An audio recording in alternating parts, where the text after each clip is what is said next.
The reporter's voice sliced through the room like a dropped glass. "Your daughter had the biggest tech wedding of 2022, she said, smiling too wide. 280 guests. The plaza. I was still holding my champagne flute when I saw my mother's face drain on the mounted television across the room. The color left her all at once. My father's hand froze mid-pour. Coffee spilled, dark and spreading across the carpet. I didn't blink. I smiled at the cameras, because this was the moment I'd built. Brick by brick. Lie by lie. Silence by silence. And now it belonged to me. There's a particular sound betrayal makes when it realizes it's been cornered. It isn't loud. It's a pause. A breath held just a second too long. I heard it then, even through the screen. The book club women leaned forward, suddenly alert. My mother's lips parted, searching for a version of me she could still control. The interviewer glanced down at her notes, confused by the tension she hadn't planned for. No. One spoke. Good. Silence had always been my language. I'd known they would find out this way. Public, polite, inescapable. I planned it that way. The wedding had been 3 months earlier, but I'd embargoed the photos.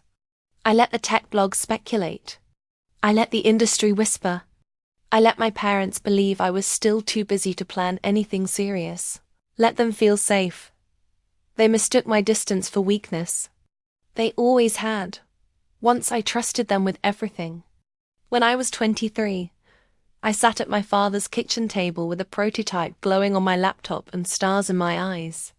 He nodded, impressed. My mother brought tea and touched my shoulder. They said family should build together. That blood was safer than contracts. I signed papers I shouldn't have signed. Let them introduce me as our daughter with the idea. I watched my name slide slowly down pitch decks, then off them entirely. At first it was small. Missed meetings. A restructured cap table. Emails I was told not to worry about. Then it was bigger things. A board seat given away. A press interview where my father smiled into the camera and said, "We're so proud she helps when she can." Helps. That word sat in my chest like a stone. Betrayal rarely announces itself. It leaks. I noticed conversations stopping when I entered rooms. Decisions already made. Questions answered with patience that felt rehearsed. At night, I checked filings. I reread documents I'd trusted. I watched my equity dilute while they smiled across the Thanksgiving table.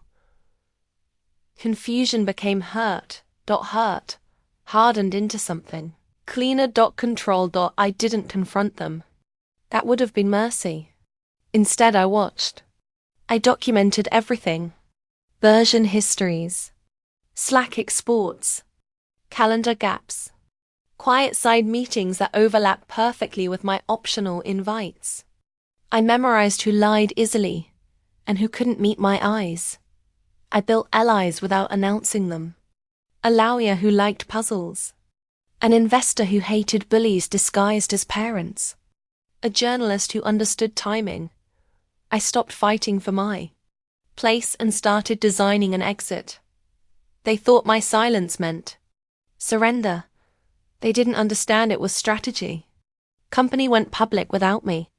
My name appeared once in the S1, safely in the past tense. I sent flowers. Then I disappeared completely. I let them tell people I'd burned out.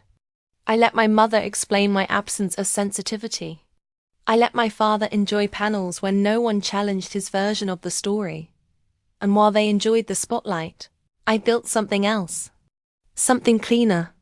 Something mine. By the time I met my partner, I was already unrecognizable to them. He knew my past because I told him once, late at night, honestly, without decoration. He didn't flinch. He didn't try to fix it. He just asked who I wanted at the wedding. I gave him a list. It didn't include my parents.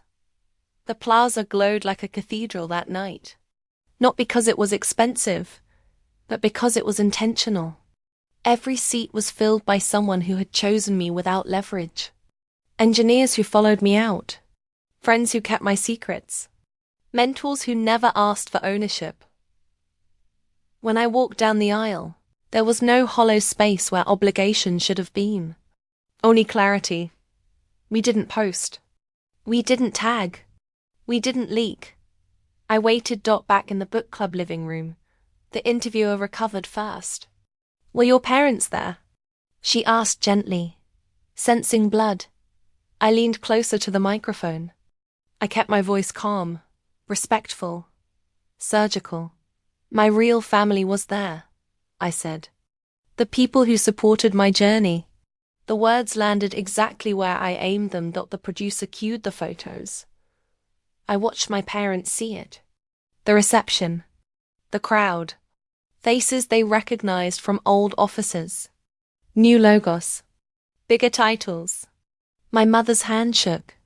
My father stared, counting, recalculating. That's when he understood what absence meant. Not rejection. Replacement. The fallout was quiet. Deliciously so. Calls I didn't answer. Emails marked urgent. A statement they drafted and never released. The journalist published the following week. Not an expose. Just a profile. Clean facts. Timelines. Ownership charts. Truth doesn't need adjectives. They lost more than reputation. They lost narrative. Messages stopped getting returned. Panels stopped inviting. Investors started asking questions charm couldn't smooth over. And me? I slept better than I had in years. Revenge isn't loud when it's done right. It doesn't scream. It reveals. I didn't take anything from them. I let them see what they never earned. As the interview wrapped, the reporter thanked me for my time. I nodded. The camera light blinked off. Somewhere across the city, my parents sat in stunned silence, surrounded by women who suddenly had questions. I stood, adjusted my jacket, and finally allowed myself a breath. I didn't destroy them. I outgrew them. And that, I've learned, is the most permanent kind of justice.